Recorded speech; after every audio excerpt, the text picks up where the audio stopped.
students, today we are here with yet another part for our states of matter, that is lecture number 3. चलो क्या पढ़ने वाले हैं आज? We'll study about dipole induced dipole today, which is the third type of van der Waals interaction. ठीक है, चलो देखते हैं.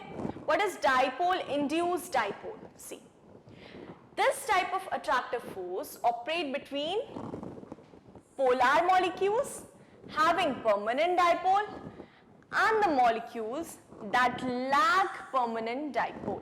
मतलब जिनमें permanent dipole नहीं होता है. तो permanent dipole किन में नहीं होता है? नॉन पोलर स्पीशीज में, है ना? तो हम ऐसा बोल सकते हैं कि एक पोलर मॉलिक्यूल और एक नॉन पोलर मॉलिक्यूल के बीच में जो इंट्रैक्शन होगा that will be the dipole induced dipole type of interaction. ठीक है, तो चलो समझते हैं. What happens is, देखो पोलर स्पीशीज में क्या प्रेजेंट होता है? परमानेंट डाइपोल प्रेजेंट होता है, that is partial positive and partial negative charge. Non polar species में ऐसा कुछ नहीं होता है. नॉन पोलर स्पीशीज में ऐसा कुछ भी नहीं होता है. दे आर न्यूट्रल, कोई पार्शियल चार्जेस नहीं होते हैं इनमें. तो क्या मैं ऐसा कह सकती हूं कि since I am considering a polar species and a non polar species जिसमें कि कोई डाइपोल नहीं है, इसमें क्या है स्टूडेंट्स? डाइपोल ऑलरेडी प्रेजेंट है. पोलर स्पीशीज में क्या होता है? पहले से डाइपोल प्रेजेंट होता है. तो अब since this is partially positive and negative and here कुछ भी नहीं है, तो what happens is this negative portion when a non-polar molecule comes closer to a polar species, ठीक है, मान लो this comes closer to a polar species, तो what will happen? यहाँ तो नेगेटिव है, partial negative, तो because of this partial negative charge जो non-polar species है, इस पर, इसके nearing end पर what will develop? A partial positive charge will develop. ठीक है, and on the other side balance करने के लिए partial negative charge will develop automatically on the non polar species. तो सिर्फ इतनी सी बात की है. ये है पोलर स्पीशीज, इस पे कौन सा चार्ज है? Partial positive and partial negative already present है, मतलब कि परमानेंट डाइपोल प्रेजेंट है. पोलर स्पीशीज में ऑब्वियसली परमानेंट डाइपोल प्रेजेंट होती है. नॉन पोलर स्पीशीज जब इसके पास आते हैं तो this delta negative induces a delta positive और opposite charge on the non polar species. ठीक है, और बैलेंस करने के लिए इसके अदर साइड पे, मॉलिक्यूल के अदर साइड पे कौन सा चार्ज डेवलप होगा? Partial negative. अब ये जो partial positive and partial negative dipoles बने हैं, ये क्या करते हैं? एक दूसरे को अट्रैक्ट करते हैं. तो this type of attraction is called as what? Dipole induced dipole sort of attraction. ठीक है, इसमें भी interaction energy is proportional to 1 by r की पावर 6.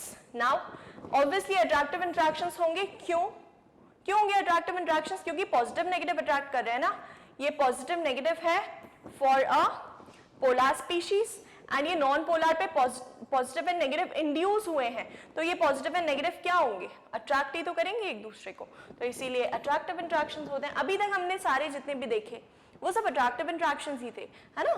चलो, बहुत ही थोड़ा सा डिफरेंस है सब में. एक बार रीड करना सबको and you will get to know, कोई प्रॉब्लम नहीं आएगी. चलो, let us move on now. See, permanent dipole of polar molecule induces, highly important, this word is बहुत इंपॉर्टेंट कि परमानेंट डाइपोल जो है, जो कि पोलर मॉलिक्यूल्स में ऑलरेडी होता है, वो क्या करता है?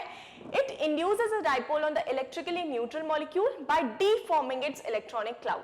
उसके इलेक्ट्रॉनिक क्लाउड को डिस्टर्ब करेंगे, तभी तो फिर what will happen? A dipole will be induced. देखो, this is HCl molecule. ये polar species है, इस पे already positive, partial positive and partial negative charge रहता है.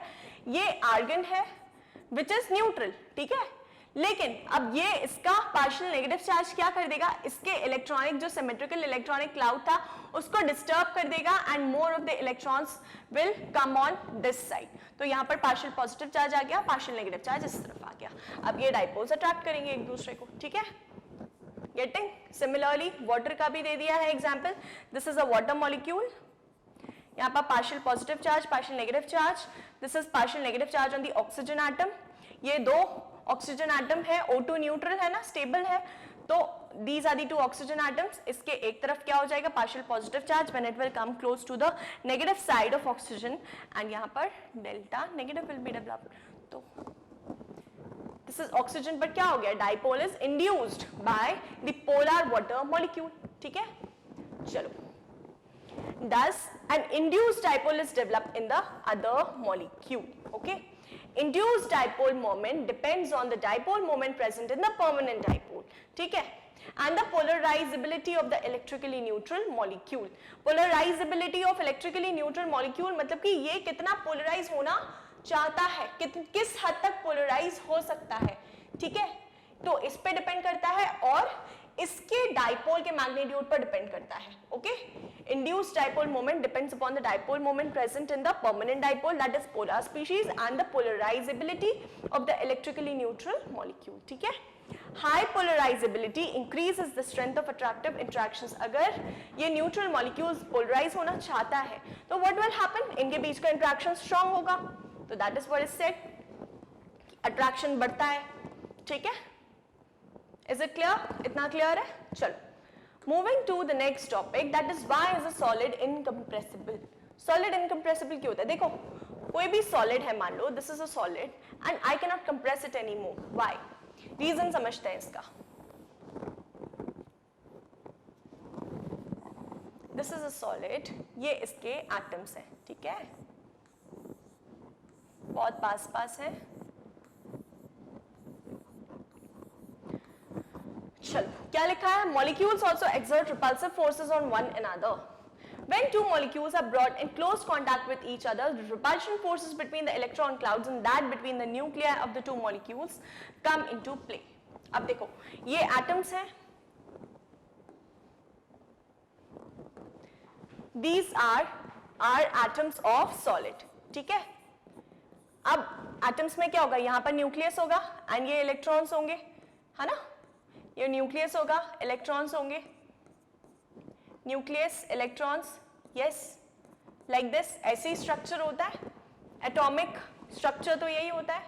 चलो, अब बोला क्या जा रहा है कि पॉजिटिव नेगेटिव एक दूसरे को अट्रैक्ट करते हैं, समझ आता है, लेकिन ये जो नेगेटिव इलेक्ट्रॉन्स है स्टूडेंट्स, ये सिंस यहाँ पर दे आर नेगेटिव एंड इस सेकेंड एटम में भी तो नेगेटिव प्रेजेंट है. देखो, I am drawing here, this is positive nucleus and we have electrons here. ठीक है, electrons हैं. What will these electrons do? Since they are negatively charged, negative repel मारेंगे ना एक दूसरे को, मतलब कि हम compress कर रहे हैं. क्या टॉपिक है, why is a solid incompressible?